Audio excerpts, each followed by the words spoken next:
lagi. Kalau tak like juga tak tahu. Tak ada lawak. Baik tuan-tuan yang dirahmati Allah sekalian,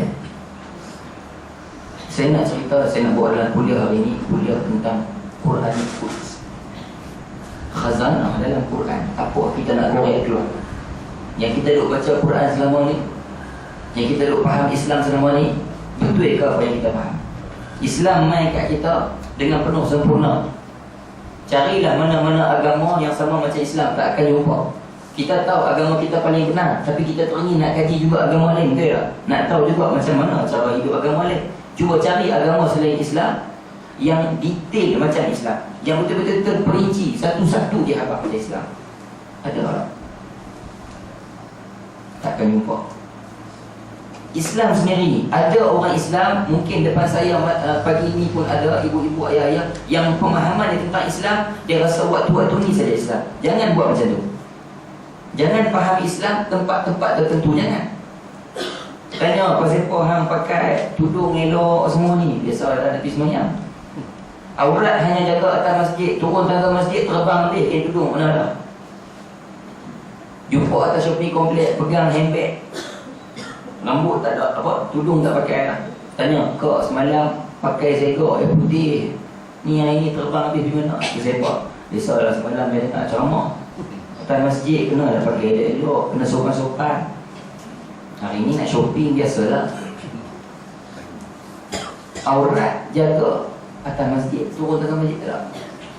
Pemahaman ni kikih keluar apa? Kita turun dalam masjid, pergi ke jalan raya, mana-mana tempat pun kita bawa Islam. Islam ajar. Islam datang kat kita, ajak kita daripada A sampai Z. Mula bangun tidur sampai bertemu balik waktu tidur, semua Islam ajar. Cuba tuan-tuan cari benda apa yang Islam tak ajar. Fikir anak kepala sekarang, cari benda apa Islam tak ajar. Ada tak Islam tak ajar? Nak naik kenderaan, nak makan, nak berak, nak kencing, nak tidur, nak jadi pemimpin, nak jadi rakyat, nak bimbing masyarakat, nak jaga masjid, nak buka akaun. Saya buat kuliah, apa ni, kuliah apa saya tak ingat, kesempurnaan Islam. Saya pilih tajuk tu, kesempurnaan Islam yang dicacatkan. Depan saya ni, saya buat di pejabat, ramai dia berkumpul, dekat 1,000 orang juga. Saya rasa dewan tu besar, ramai. Depan ni ada orang bukan Islam, India, Cina pun ada. Bangun seorang India tanya, saya nak tanya lah, yang ustaz kata tadi Islam ni menyeluruh sampai ke semua. Saya pening, saya tak faham kenapa bank pun nak guna bank Islam, dia tanya. Masalah kita ni ustaz, dia kata tengok saya, kita ni kalau nak berniaga, nak suruh orang datang beli dengan kita, nak suruh orang simpan duit kat bank kita, janganlah pun nama bank Islam.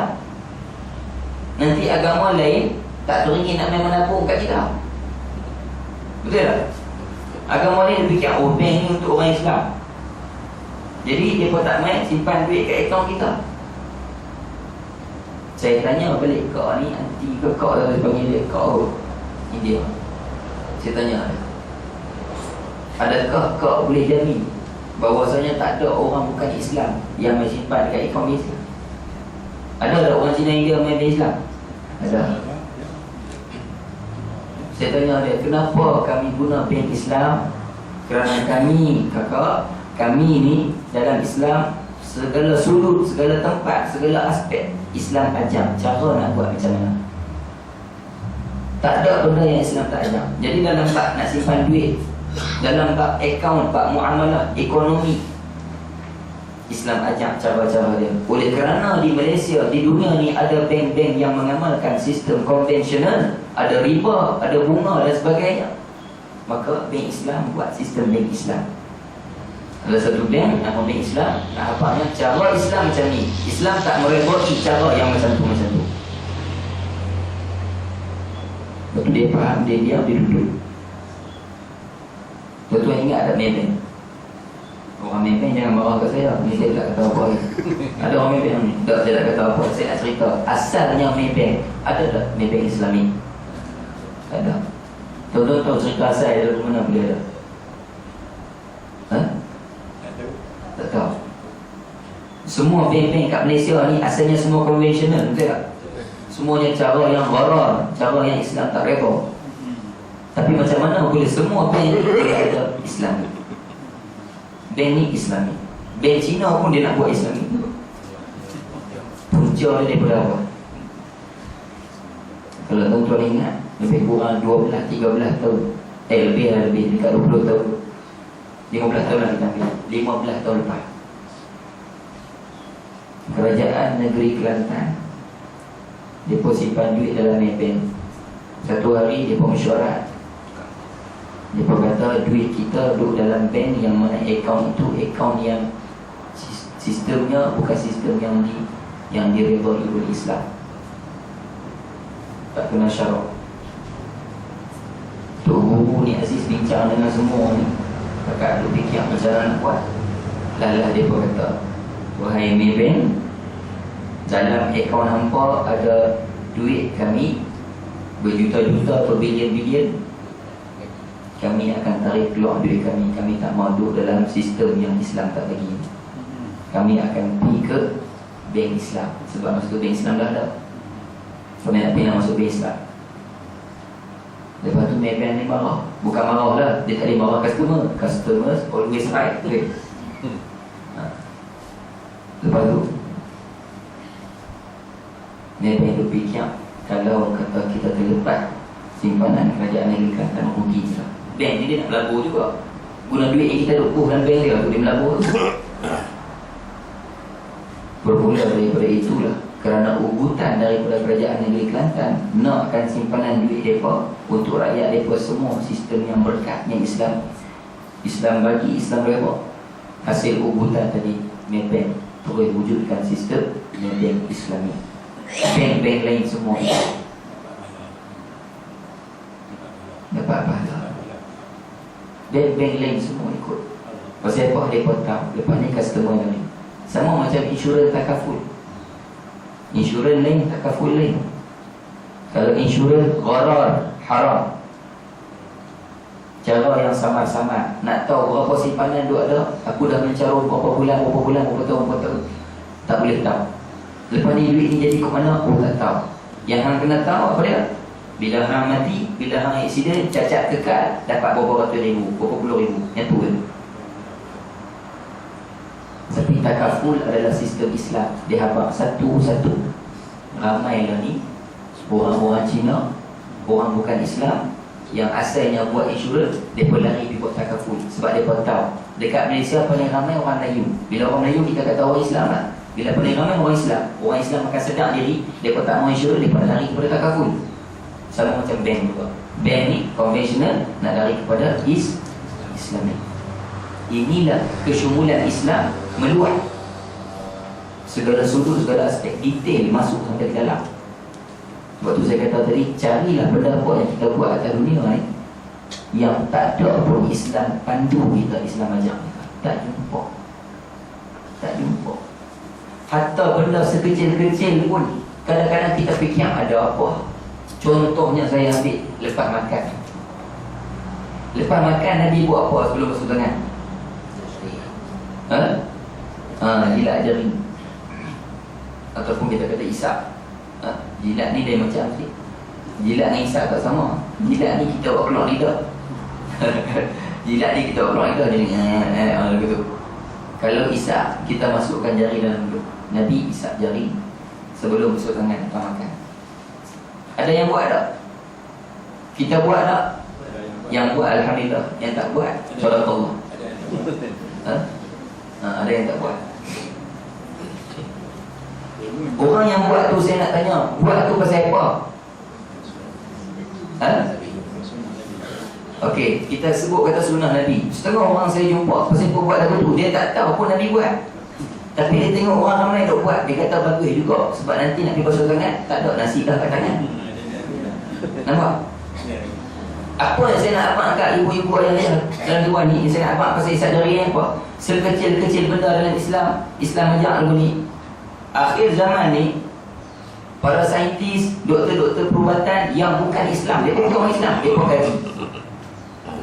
Dia pun kaji, dia pun jumpa satu kajian, siapa yang lepas makan dia isap jari, itu boleh bagi satu sistem dalam perut kita, apa nama? Boleh? Pencernaan, enzim ataupun enzim. Ni kajian siapa? Orang bukan Islam. Siapa yang buat? Nabi Muhammad buat. Masa Nabi Muhammad buat depan sahabat-sahabat, sahabat-sahabat tengok Nabi ini depan makan sikit isap jari, depan makan sikit isap jari. Adakah sahabat tanya Nabi, ya Rasulullah, pasal kau buat lagu tu? Ada? Tak ada. Tapi sahabat terus buat. Pasal kau sahabat terus buat, tak tanya lah. Itu tanda keimanan. Sekarang kalau lah tuan-tuan, ibu-ibu, ayah dengar satu benda yang saya ajar, Nabi selalu buat macam ni. Nabi makan macam ni. Nabi tak senang-senang dengan minum ayam. Contoh kata kita tak pernah dengar. Satu benda yang contohnya kita tak pernah dengar. Saya cerita dan tuan-tuan baru dengar hari ini. Dan saya kata ini adalah amalan Nabi. Tanda kita beriman kepada Nabi Muhammad SAW. Tanda kata kita cinta Nabi Muhammad SAW. Dengar saja seorang ustaz, siapa-siapa main ajak kata ini amalan Nabi, amalan Nabi, kita terus buat. Bukannya banyak songeh duk tanya apa lebihnya buat lagu tu. Orang Islam yang mengaku sayang Nabi, dia terus buat. Sebab tu sahabat tengok Nabi isap jari dia makan, terus dia tiru. Sebab mereka tahu Nabi Muhammad bila buat sesuatu mesti ada sebab. Nabi tak sebut pun depan sahabat, wahai sahabatku, tengok, nampak tak setiap kali lepas makan aku isap jari kan? Nampak kan? Setiap kali itu lepas makan isap jari, ia akan memudahkan sistem penghadapan. Usus kamu akan senang, elok buat je. Ada Nabi kata begitu? Tak ada. Tapi Nabi tahu sahabat-sahabat yang beriman dia akan ikut tu. Itu nampak isap jari. Banyak benda lagi saya tak nampak. Ni jari, isap jari ni, kalau tuan-tuan saya cerita sikit bab sains. Jari kita ada satu asid kecil, peluh kecil. Ada satu peluh kecil dekat ujung jari. Sebab tu kalau kata basah sekarang ni tengah peluh, cuba lap sampai kering, dia tetap ada basah di ujung jari. Bila kita pegang gelap, kita pegang kaca, dia akan lekat bekas jari kita. Kita nampak dia. Sebab tu polis bila nak buat kerja tangkap penjenayah, dia pakai, dia cari cap jari. Fingerprint tu, cap jari dia cari. Peluh kecil yang keluar di hujung jari ni, dia bersifat asid. Asid kecil. Sebab tu bila kita luka, kita pegang jari kita pedih. Tapi kalau pegang sentuh lagu ni, tak pedih luka tadi. Tapi kalau pegang baru pedih. Orang yang sebelum punah jerawat ke, kan, boleh pegang atas tu. Lepas dia punah topi jerawat tu, dia pegang atas luka tu, pedih. Pasal asid kecil peluh tadi. Hasil gabungan asid kecil, peluh kecil kat ujung jari kita dengan air elok kita bila kita isap jari ni pemakan, isap, dan kita gabung elok dengan jari kita telan, boom, masuk dalam. Itulah yang duk buat kerja bagi kita usus kita, bagi senang makanan yang kita makan hadam. Nabi tak pernah sebut benda ni, Nabi hanya buat. Sahabat tiru dan kita nak kita tiru. Inilah Islam. Tahun lepas ada seorang doktor masuk Islam kerana kaji pasal lalat. Pasal apa? Pasal lalat. Dia kaji Muhammad ni pelik-pelik sungguh. Duk ajak pengikut dia, duk ajak umat dia pergi buat benda yang potong. Dia boleh pula pergi kata bila lalat mai kat hidangan kita, ayam ke, hidangan yang berkuah ke, Nabi pesan suruh buat apa? Bendam selam. Buang balik kan. Jangan selam tinggal kan. Nabi ajak buat lagu tu. Nabi kata sebab apa? Salah satu daripada sayap lalat ni ada sebelahnya racun, sebelahnya penawar. Kita tak tahu yang mana kena. Nabi ajak buat lagu tu. Doktor daripada Kanada ni, orang Kristian, dia kaji benda ni. Dia kata lolak semua Muhammad ni yang pengikut dia. Suruh pergi lalat tu potong lah. Dia singgah tu ambil korang suka ni, dia suruh pergi selam pula. Lagi potong lagi, dia lepas hal tu. Lah doktor ni, dia teringin nak kaji. Sebab dah banyak kajian dia tentang diri Muhammad. Dia jumpa fakta yang benar menyokong apa kerja Muhammad. Contohnya isap jari tadi, Nabi Muhammad kata, Nabi Muhammad buat lagu tu, ada sebab dia. Maka dia kaji, dia buatlah hidangan 2 bekas. Yang hidangan itu boleh tarik lalat mai. Bekas pertama lalat masuk, dia terus ambil buang. Bekas kedua lalat masuk, dia selam sat, dia ambil dia buang.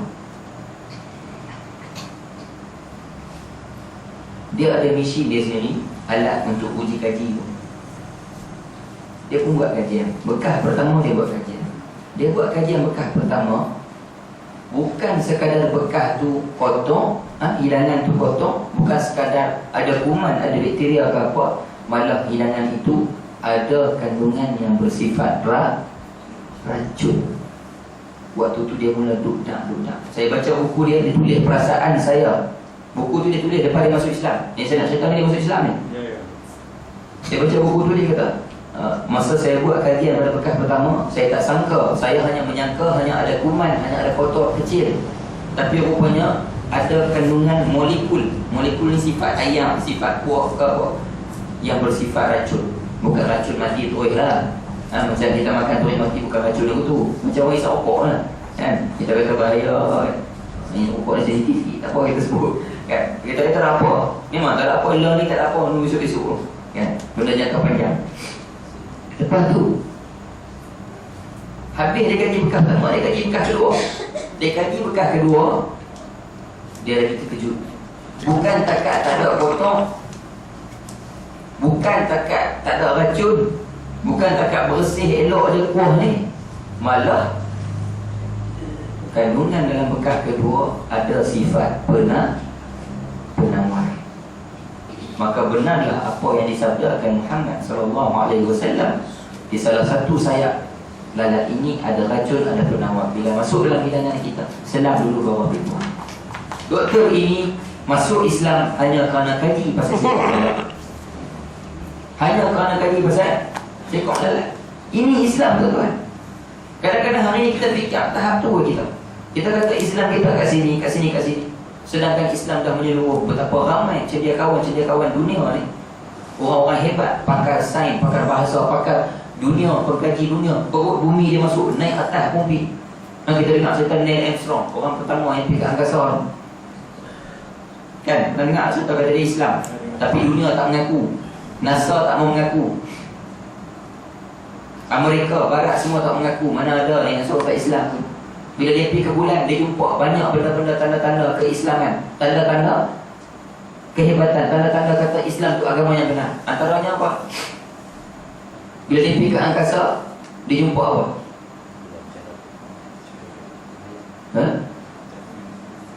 Jumpa apa?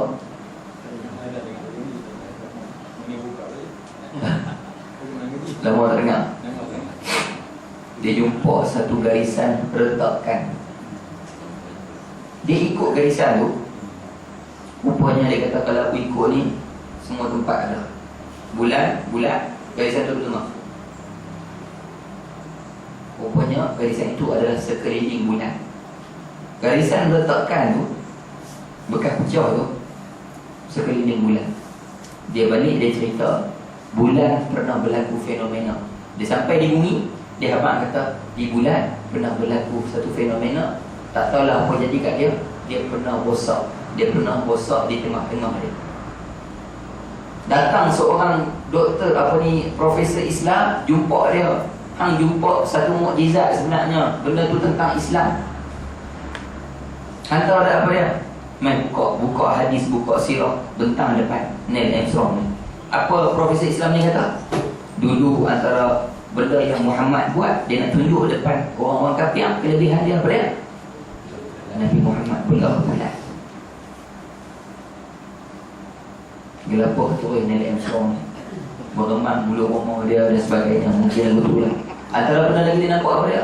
Masa dia duduk kat bulan, dalam penerbangan dia naik ke angkasa, dia tengok ke arah muka bumi. Semua tempat biasa dia nampak. Di muka bumi ni semua tempat biasa. Kawasan air, kawasan laut, kawasan ni gelap semua. Tapi ada satu tempat cerah, bersinar. Dan dia boleh dengar suara daripada tempat. Di mana tu? Makkah. Di Masjidil Haram keluar satu cahaya. Bila dia pergi ke tempat tu, dia tengok, oh ini tempat himpunan umat Islam seluruh dunia.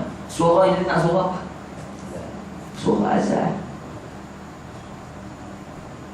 Kadang-kadang orang nak tunjuk, nak bagi hidayah kepada seorang, orang tunjuk benda yang orang Islam sendiri tak bisa dengar, tak bisa tengok. Saya pergi sampai baru ni, 4 orang yang masuk Islam kat tangan saya. Dalam jumlah kesemuanya dalam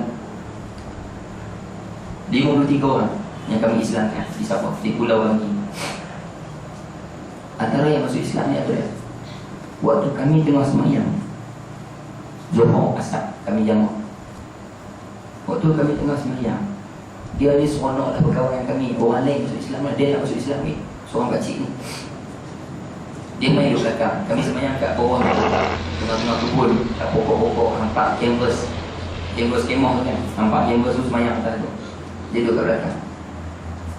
Habis kami semayang, dia duduk nangis seorang-seorang. Kami tanya apa siapa ni kan, duduk nangis. Dia letak kaki kat, dia letak tangan kat kaki dia. Ingatkan kena ketik ulang ke limpan ke apa.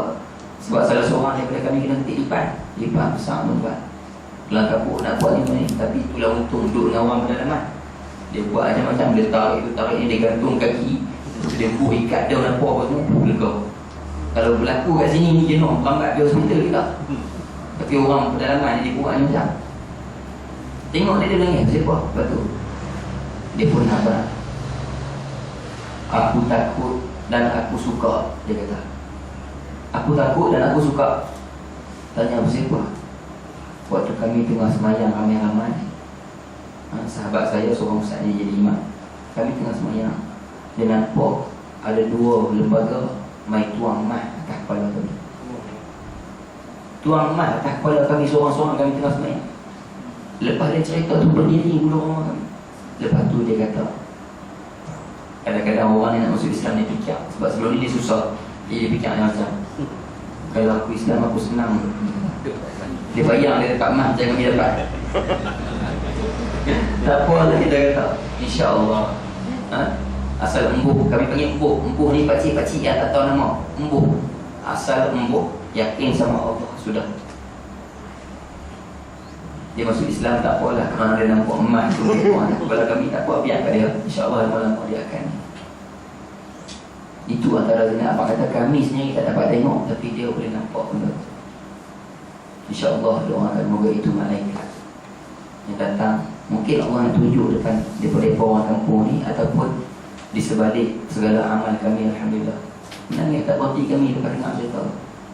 Duduk atas buk nak balik, boya lalu sebelah buat tak tahu, nangis. Boya lalu sebelah tengah-tengah malam, balik daripada masuk kampung tu, kampung ni pukul 11 dekat Ulang Mayang di Pulau Banggi. Nak balik apa, nak orang di pulau, daripada satu tempat dalam pulau. Kadang-kadang kita guna jalan laut dia. Kalau lagu tu macam di Langkawi, kita pergi laut, kita pergi pulau Tioman, kita pergi laut kan. Tak guna jalan darat pun, nak pergi satu kampung dalam pulau. Jadi balik tu kita duduk suluh pokok-pokok, suluh nak tengok kera melompat ke apa ke. Hak tukang bawa bot ni, dia rampas tu slide kat tangan saya. Ingat dia marah sebab ada suluh-suluh. Memang orang tak bagi suluh pokok-pokok ni malam-malam, tak elok. Tak ingin nampak benda yang kita tak mahu tengok. Rupanya dia nak tunjuk satu benda kat saya. Duduk suluh ke atas, dia ambil, dia suluh tu tipu dia. Tu bapak punya besar, lalu sebelah suluh tu. Allahu Akbar. Waktu tu duduk fikir dua. Duduk fikir macam-macam. Bukan dua lah, macam-macam lah. Tak berhenti duduk mengucap dia sampai kat jeti. Mula rasa bila nak sampai jeti, lalu sebelah dia tak kacau kita tak kacau dia. Jangan takut dia. Dia tak ada masalah. Buaya situ dia tak lihat. Bukan tak lihat, kehidupan buaya ni rupanya dia macam ada satu insting, satu perasaan. Kalau ada keturunan dia kena kacau, dia berendam manusia sampai habis. Sebab tu dia pun ni relax, yang mandi basuh baju di sungai relax. Ada satu tempat sungai kami pergi terjun masuk dah tu. Kami pergi terjun masuk dah satu sungai, nak mandi, buka baju terjun mandi. Dah mandi, naik atas darat, ambil tolak semua, tolak salin seluar apa, duduk beras seluar tu. Makcik-makcik orang kampung ni main lah berkembang apa semua ni, main nak basuh baju, nak mandi. Main nak mandi dengan anak-anak mereka semua. Mereka duduk tepi-tepi ni pun mandi. Mereka pencedok pakai bekas dia buat lah sendiri. Cedok mandi. Dia tanya, pasal mereka tak masuk dalam, pasal mereka tak mandi dalam tu. Gila kau, dia. Gila kau, tak mahu aku cari pasal sama itu, dia kata. Dia tanya, kenapa? Buaya tu lah, dia kata. Waktu kami tengok muka sama-sama kami pun lepas mandi, aku tengok muka aku unduk pelan-pelan ni. Balik tu, ya Allah, Allah jaga kami. Macam-macam pengalaman. Kadang-kadang Allah tunjuk Apa kamu berdakwah, saya duduk berdakwah buat luar, buat mana-mana senang saya dapat. Jadi sebab tu saya nak juga terlibat dengan misi-misi dakwah. Kita belajar susah. Orang marah, bergaduh dengan orang Kristian, macam-macam keadaan. Nah, tak apa. Yang saya nak cerita yang duduk konon-konon tu nak cerita pasal apa? Pasal kehebatan Islam. Yang cerita pasal bulan tadi ni, Nenek Mesra.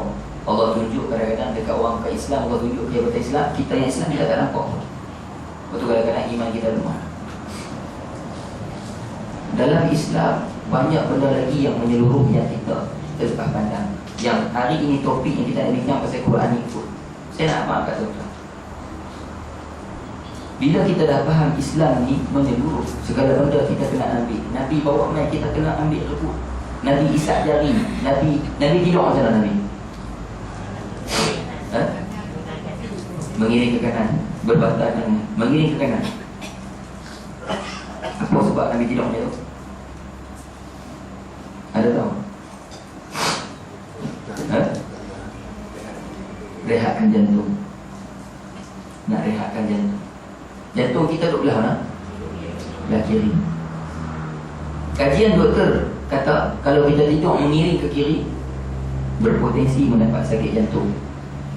Kalau kerap bertidur belah kiri. Pasal apa? Jantung duduk belah kiri. Bila kita tidur belah kiri, organ yang duduk di tengah, organ duduk belah kanan, dia hempak, dia timpa lah jantung kita. Jantung kita lemah nak nyamuk. Bila kita tidur mengiring ke kanan, jantung kita duduk atas, organ semua duduk bawah. Dia selesa, dia relax, dia boleh rehat. Masa Nabi tidur macam tu, sahabat tengok Nabi Rasulullah ni sikit-sikit tidur kot tu, tidur kot tu. Adakah sahabat tanya Nabi dulu, ya Rasulullah kenapa saya kena tidur macam ni? Adakah sahabat tanya? Tak, sama macam saya jari tadi. Sahabat nampak Nabi buat, terus tiru. Nabi pula ada kan Nabi sebut dekat sahabat, tidurlah seperti aku, kamu akan boleh mengelak daripada dapat sakit jantung. Kerana dalam badan kita ada organ, di sini jantung, di sini hati, paru-paru ada. Nabi kata apa tu? Tak ada. Tanda kita beriman kepada Nabi, tiru terus. Dengar kata Nabi buat lagu ni, tiru terus. Dan antara yang saya nak bawa pada pagi ini apa dia? Cara Nabi beramal, nak jaga diri, nak jaga badan, nak jaga kesihatan. Sebab tu dipilih tajuk Quranic Foods, pemakanan Al-Quran. Allah sebut macam-macam jenis benda dalam Quran. Nabi sebut macam-macam jenis benda dalam hadis. Perubatan Islam macam-macam. Kita ni nak berubat, kita nak buat tu nak buat ni, kadang-kadang Allah nak tengok. Ada setengah orang Allah bagi penyakit kat dia. Allah bagi penyakit kat dia. Tujuan Allah bagi penyakit apa? Nak tengok dia ikhtiar cari kesembuhan macam mana. Ubat macam mana dia nak cari. Ada orang yang dia berubat berpuluh ringgit, beratus ringgit, beribu ringgit, tak sembuh-sembuh penyakit dia. Ada orang yang sakit dia sama macam orang tadi ni, tapi model dia guna awal. Ayat masak sebilah, Bismillahirrahmanirrahim. Ya Allah, Engkau yang menurunkan penyakit, Engkau yang berikan kesembuhan. Aku yakin kepadamu dengan berkat lafaz Al-Quran, bacaan Al-Quran pada ayat ini, Kau sembuhkan penyakit aku. Jika penyakit ini adalah dugaan untuk aku, untuk menyedarkan aku, maka aku insaf atas segala dosa-dosa. Dengan namamu sembuhkan penyakit ini, Allah. Bismillahirrahmanirrahim. Orang hak tadi beribu ringgit tapi modal tak sembuh penyakit. Orang ni minum air masak, atas apa dia sembuh? Dia sembuh tak apa? Yakin. Cara bergantung dengan Allah. Saya bukan nak kata tuan-tuan bila ada sakit balik rumah buat apa ni Ustaz tak jadi pun. Macam cerita Tok Guru dengan anak murid dulu. Tok Guru anak murid, orang dulu-dulu ni pandai-pandai, hebat-hebat. Hebat-hebat mereka ada karamah. Kalau Nabi ada mukjizat, orang dulu-dulu ni wali-wali ni dia ada karamah. Karamah ni keramat dah kita kata, keramat. Dulu kita mendengar kan orang jalan tahiyat. Mendengar Tok Guru jalan tengah hujan tak basah. Mendengar. Seorang Tok Guru ni latih anak murid dia bab keyakinan.